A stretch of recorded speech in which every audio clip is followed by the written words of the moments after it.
행정은 당연히 신중하고 느린 것 이렇게 인식되는 측면들이 있는데 저는 반대로 생각하거든요. 저는 이제 행정에 대한 욕구, 행정은 이러해야 된다라고 하는 이제 우리 국민들의 욕구가 있지 않습니까? 예를 들면 공정해야 된다. 느려 터졌다. 좀 빨리 하면 좋겠다. 이거 봐. 가면 하세월이더라. 하몽차사 비슷하더라. 이런 불만들을 현장에서 많이 느끼거든요. 저는 사실 칭찬받아야 될 사람이고, 국민들 또는 도민들로부터, 주권자로부터 칭찬받지 않으면 저는 존재하기 어려운, 약간 저는 특이한 지형에 서 있다고 스스로 생각합니다.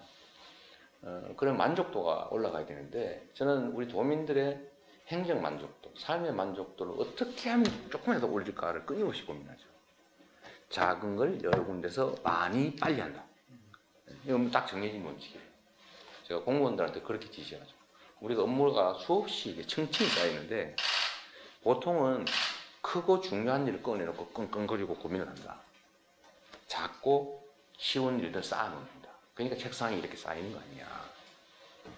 나는 보시면 아무것도 없죠, 지금. 제가 아침 보고서를 못 봤었는데 저거 좀 있으면 다 없어집니다. 저는 쌓아놓지 않아요. 쉽고 간단한 일부터 먼저 해치운다. 그게 만족도를 올린다.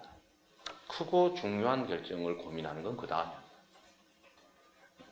그러니까 저도 빨리 업무 처리를 해내고 우리 실무 담당 공무원들한테도 쉬운 것도 빨리 해라. 쌓아놓지 마라. 제가 계속 그러죠. 그러니까 민원이 50건이 쌓여있다. 이렇게 실무 민원이. 근데 그 민원 한 건에 대해서는 그 민원을 낸 당사자는요, 자기 인생이 걸린 일들입니다, 되게.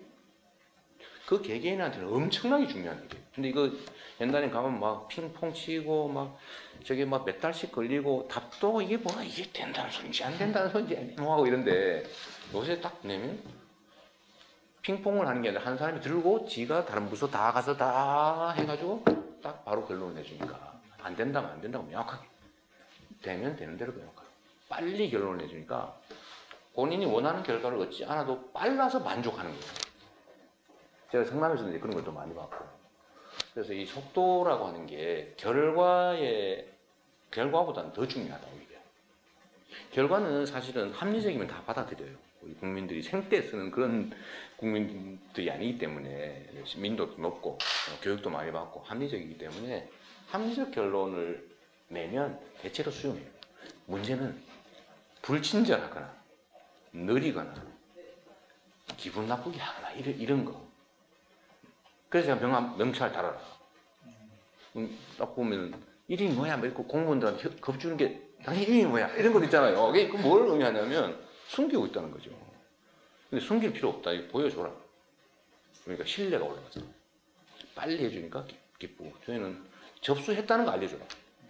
보고 있다. 접수했는데 결론 나는데 일주일 걸리는데 그 일주일 후에 됐습니다 이렇게 해도 별로 기분이 안 좋다. 접수해서 검토 중입니다. 접수되자마자 그냥 문자로 다 보내주고 그러면 내 거 보고 있구나. 근데 한 열흘 걸린 후에 이렇게 해서 잘 안 됩니다 하면 별로 불만 없어요. 정성을 다해서 빨리 처리해줬다 이렇게. 그래서 이 속도라고 하는 게 그냥 하나의 과정이 아니고 행정 만족도를 올리는 데 매우 유용하다는 것을 제가 성남시장 할 때부터 배운 거죠. 가능한 빨리, 친절하게, 결과보다는 과정, 느낌이 더 중요하다. 그래서 제가 도민들의 만족도를 올리는 요소 중에 하나는 공정한 거, 그 다음에 충실한 거, 뭐 이런 것도 있긴 한데 이 속도가 가지는 게 큽니다. 이번 이제 코로나 사태에 사실 우리는 미리 준비한 것들이 좀 있고, 예를 들면 역학조사관을 전국 최대 규모로 법정 규모 이상으로 다 확보하고 있었고, 또 예비 역학조사관들도 충분히 확보하고 있어서 수십 명으로 늘리는데 거의 순식간에 지울 수 있었던 거죠. 경기도에서 좀 신속하게 대응한 것이 아마 좀 평가받는 것 같은데요. 강력한, 그 다음에 정확한 내용도 중요하지만 거기에 더해서 사실은 속도가 매우 중요한 그런 사항이라서 제가 속도에 좀 관심을 많이 가진 덕분이 아닐까 싶습니다. 예를 들면 지역화폐 차별 또는 지역화폐 할인 매매, 깡 소위 이런 것들이 올라오는 순간에 바로 하루 또는 뭐 이틀 사이에 실질적 제재 조치가 가능한 이유는 제가 그걸 계속 쳐다보기 때문에 그렇죠. 끊임없이 뒤져보고 시간 날 때마다 뭐 커뮤니티라든지 이런 데서 어떻게 얘기하는지 주로 욕하는 거니까 우리 그 욕이 이제 재료죠 재료. 욕하는구나. 뭐가 욕하고 있지? 이렇게 한번 보면 깡한다. 깡을 분명히 이게 문제 되겠다 싶어서 첫 사례가 나타나자마자 제가 바로 조사를 시켰어요. 시범 케이스를 보여줘야 되잖아요. 빈말이 아니라 행동한다는 걸 보여줘야 되는데 제가 찾았던 수원 사람이었어요. 수원 사람인데 이제 우리 경기 재난기본소득은 아니었고 이제 정부 지원금 52만 원 기초생활 수급자였던 것 같아요. 근데 그 발견하자마자 제가 바로 또 조사해서 하루 만에 조사를 해서 조사했죠 실제로. 봤더니 이래서 고발 조치는 안 하고 수원도 이체를 했다. 앞으로 걸리면 다 이렇게 해가지고 형사처벌하고 어떻게 한다고 제가 얼른 쓰잖아요. 그럼 또 사람들이 그거 읽어보잖아요. 막 퍼나르잖아요. 소문이 쫙 나는 거죠. 저 사람한테 걸리면 안 봐줘. 거기 확 사라졌는데 지금도 보시면 이게 행정의 신뢰인데 말한 거 꼭 지켜야 되고 지킬 수 있는 말만 해야 돼요. 그래서 지금 혹시 인터뷰 끝나시고 한번 확인해 보세요. 지역화폐 깡이 꽤 많이 중고장터 이런 데 올라와 있어요. 히읗 현금화 안보 써가지고 많이 올라와 있는데 그 중에 경기도권 없습니다.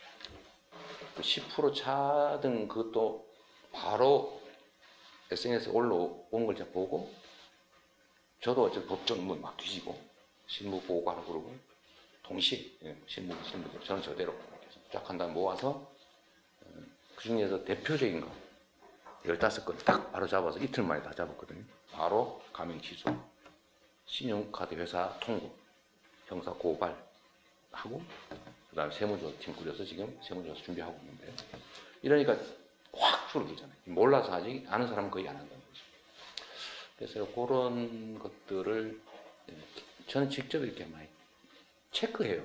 근데 SNS가 그래서 상당히 유용합니다.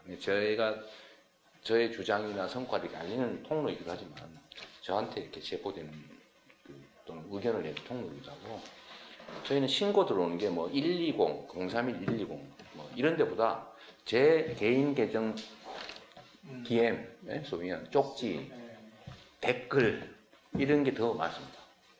저희가 그것도 다 체크하고 있거든요. 댓글이라든지. 그럼 거기서 들어온 대로 다 바로 조사하고 하니까 그래서 속도가 더 빠를 수도 있죠. 결국 현장성이라는 거예요. 그래서 열심히 해야 되고요. 손발이 좀 바쁩니다. 계곡 단속 같은 것도 그렇잖아요. 사람도 제가 못할 거라고 생각했어요. 저 버티고 그러면 와서 석유 끼얹고 막 불지른다고 이러면 어떡할 거예요. 그래서 못할 거라고 봤어요. 근데 저기도 결국은 이런 저에 대한 뭐라 그럴까요? 인식? 이런 것들이 저 사람은 말을 하면 반드시 해. 반드시 끝장을 나. 그러니까 미리 접어요. 제가 공무원들한테 언제까지 안 하면 직무유기로 공직자들을 징계하겠다. 심하면 고발하겠다. 내가 그 얘기를 왜 했냐면 그거 했더니 막 빨리 움직이잖아요. 제가 시장 군수들한테 사실 그 얘기 미리 했어요. 내가 이렇게 할 거다. 공무원들 입장에서는 평소에 관계도 있고 뭐 동네 동창회 뭐 사촌에 다 그런데 그거 어떻게 단속을 하겠냐. 못할 거다 내가 보기에는. 나도 그랬으니까 시장한테. 대신에 면피할 길을 열어주겠다. 공무원들 징계한다고 할 테니까 그 핑계 대고 저 도지사 가서 성격이 좀 그래서 도저히 피할 수가 없다. 우리도 좀 살자라고 해라. 라고 하고 제가 공개적으로 징계하고 심하면 고발 조치하겠다. 유착행위로. 그렇게 했더니 오히려 동네 이장들이 나서서 우리 공무원 다친다고 자기들끼리 막 열심히 조사하고 철거하더라는 거예요. 자진 철거를. 대신에 제가 또 당근과 채찍은 적절하게 자진 철거하면은 우리가 편의시설도 해주고 환경감시원도 배치해주고 동네 공동체 뭐 축제 행사 이런 것도 지원해주고 이 동네를 관광지화하는 그 플래너 이런 것도 지원해주고 다 지원해주겠다. 대신에 안 하면 지원 제외, 형사처벌, 강제철거, 철거비용 징수 다 해버리겠다. 선택 여지가 없잖아요. 그래서 이게 작년 가을까지 거의 철거가 다 됐고, 한 6개월 만에.